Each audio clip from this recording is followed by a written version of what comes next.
Hello बच्चों, good morning. Welcome to online classes. बेटा, जो आज का टॉपिक हमारा इम्यून पावर से रिलेटेड है। देखो, हम every day large number of infectious agent से कांटेक्ट में रहते हैं और कुछ एक्सपोजर ऐसा होता है कि डिजीज कोज कर सकता है। क्योंकि उनके प्रति हमारी बॉडी की इम्यून पावर रेडी नहीं होती, तैयार नहीं होती। तो उनको फाइट कैसे किया जाता है और बॉडी को बचाना कैसे है फॉरेन पार्टिकल से। फाइट करना बहुत ज़रूरी है। तो ये फाइट कौन करता है? हमारा इम्यून सिस्टम। इसी को क्या नाम बोलते हैं? इम्यूनिटी। देखो बेटा, कोरोना वायरस आज के टाइम पर सबसे बड़ी बीमारी है। पर कोरोना वायरस की जो वैक्सीन बन भी जाती है तो इसका क्या मतलब है वैक्सीन का टॉपिक हम आगे बताएंगे, पर फिर भी आपको बता रहा हूँ, ध्यान से सुनना बेटा। वैक्सीन का मतलब है वीक एंड डेड बैक्टीरिया या वायरस जानबूझकर बॉडी में डालना, जिससे हमारी सेल WBC उससे फाइट करना सीखती है और इससे हमारी एंटीबॉडी को पता चल जाता है फाइट कैसे करना है। ये होता है वैक्सीन का काम। चलो हम बात करते हैं इम्यूनिटी के बारे में। इम्यूनिटी बेटा 2 टाइप्स है, एक तो इनेट और एक है acquire. Innate immunity non specific है, कोई भी वायरस बैक्टीरिया सबको किल कर सकती है और ये हमें जन्म से ही मिलती है, टाइम ऑफ बर्थ, जब हम पैदा होते हैं तभी मिलती है। और यहाँ पर कुछ barrier, different type of barriers होते हैं हमारी इनेट इम्यूनिटी के अंदर, ताकि कोई फॉरेन एंटीजेंस या पार्टिकल एंटर ना कर पाए। इनेट इम्यूनिटी जो है वो 4 टाइप के बैरियर में डिवाइडेड है। पहला है फिजिकल बैरियर। फिजिकल बैरियर में बेटा सबसे पहले रहेगा हमारी स्किन। हमारी स्किन एक मेन बैरियर है, इससे कोई भी पार्टिकल्स, माइक्रो ऑर्गेनिज्म एंटर नहीं कर सकता। सेकंड है फिजिकल बैरियर में म्यूकस। म्यूकस जो कोटिंग होती है हमारे बेटा 3 जगह पर होती है, एक तो रेस्पिरेटरी ट्रैक्ट, गैस्ट्रो इंटेस्टाइनल और एक है यूरोजेनिटल। यहाँ पर एपिथेलियम लाइनिंग होती है, एपिथेलियम टिश्यू के ऊपर होता है म्यूकस, और ये क्या करता है, जो माइक्रोब्स होते हैं उनको ट्रैप कर लेता है, उनको किल कर देता है, ताकि हमारी बॉडी में एंटर करते हैं उनको किल कर दिया जाए। ये 3 जो पार्ट हैं बड़े ही सेंसिटिव होते हैं, रेस्पिरेटरी, गैस्ट्रो इंटेस्टाइनल और यूरोजेनिटल। फिर आता है फिजियोलॉजिकल बैरियर। फिजियोलॉजिकल बैरियर में यहाँ पर जैसे हमारी स्टमक में एसिड निकलता है, ये बैक्टीरिया को किल कर देता है। वायरस, जैसे वायरस बैक्टीरिया को किसी को भी किल कर सकता है एसिड। सलाइवा है, सलाइवा माउथ के अंदर, और आँखों में जो टीयर निकलता है आँखों से, इसके अंदर भी एंटी माइक्रोबियल पार्टिकल पाए जाते हैं। कौन से पार्टिकल होता है बेटा? क्या नाम है उसका? लाइसोजाइम। लाइसोजाइम नाम का एंटी बैक्टीरियल एजेंट्स हैं आँखों के टीयर में और सलाइवा के अंदर। फिर है cellular barrier. Certain types of leucocytes. जो ल्यूकोसाइड मीन WBC का नाम है ल्यूकोसाइड। ये टोटल 5 टाइप की पाई जाती है ल्यूकोसाइड्स। उनमें से एक है न्यूट्रोफिल, इसका नाम है पॉलीमॉर्फो न्यूक्लियर ल्यूकोसाइड। मतलब पॉलीमॉर्फो का मतलब रहेगा जो न्यूक्लियस है इसका काफ़ी शेप का रहता है, अलग अलग शेप में बदलता रहता है, या उसके अंदर कई लोब होते हैं।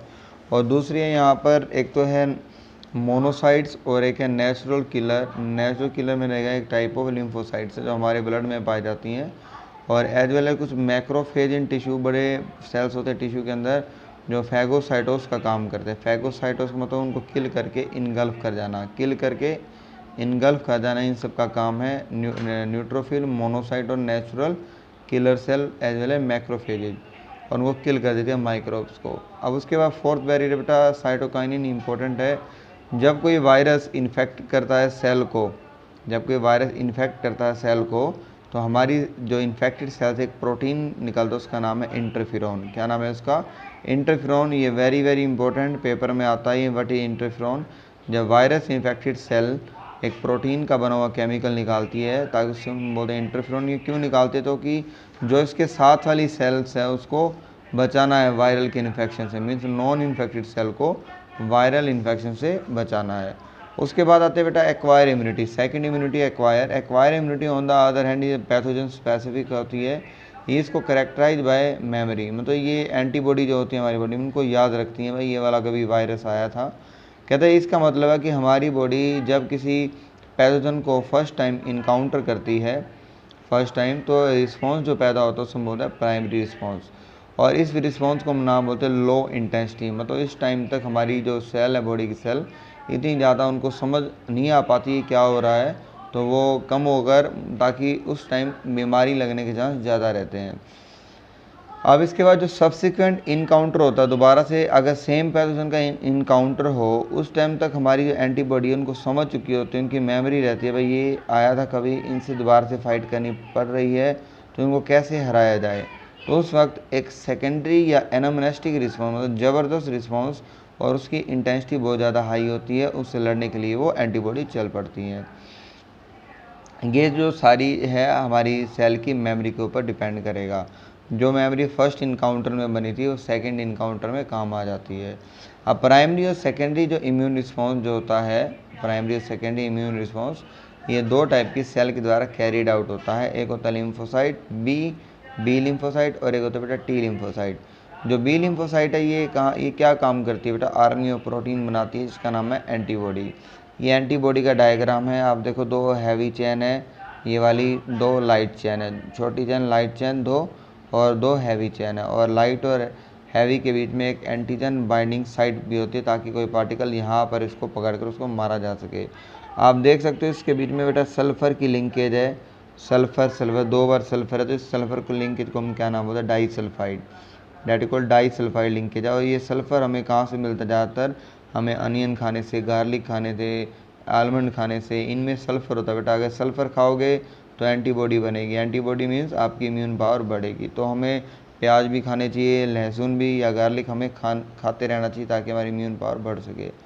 उसके बाद एंटीबॉडी जो बनी है ये बी सेल के द्वारा बनाई जाती हैं। और टी का काम क्या है फिर, T is a helper cell. T message देती है बी लिम्फोसाइट को भाई बॉडी में एंटीबॉडी बनाए जाए। मतलब मैसेज देने वाला कौन है, टी सेल, और बनाने वाला कौन है, बी सेल। दोनों एक दूसरे के बिना काम नहीं करेंगी। टी उसको मैसेज देगा भाई एंटीबॉडी बनाओ, तो बी एंटीबॉडी बनाएगी। अगर टी मैसेज नहीं दे रहा है ना बेटा, तो बी एंटीबॉडी नहीं बनाएगी, ये बात ध्यान देना। एंटीबॉडी की चार चेनें हैं, लाइट चेन और हैवी चेन। यहाँ पर एंटीबॉडी जो मॉलिक्यूल है 4 पेप्टाइड चेन। पेप्टाइड चेन का मतलब बेटा इसमें प्रोटीन की बनी होती है, तो प्रोटीन में कौन सा बॉन्ड होता है, पेप्टाइड बॉन्ड होता है। दो छोटी चेन है, दो बड़ी चेन है, इसका रिप्रेजेंटेशन है H2L2 हैवी और दो लाइट। जो एंटीबॉडी है अलग अलग टाइप की एंटीबॉडी, डिफरेंट टाइप एंटीबॉडी हो सकती है हमारी बॉडी में। जो मेन है IgA, IgM, IgE, IgG और IgD। ये IG का मतलब है इम्यूनोग्लोबुलिन। तो ये वाली एंटीबॉडी हैं अलग अलग जगह पर काम करती हैं, जहाँ पर इम्यून पावर से रिलेटेड। जैसे यहाँ पर एक है HIR ह्यूमरल इम्यून रिस्पॉन्स। ये कब होता है, जब एंटीबॉडी मतलब बी लिम्फोसाइट से जो एंटीबॉडी बनी थी उससे हमारी इम्यून पावर मेंटेन की जाए या अगर बढ़ जाती है, तो that equal HIR humoral immune response.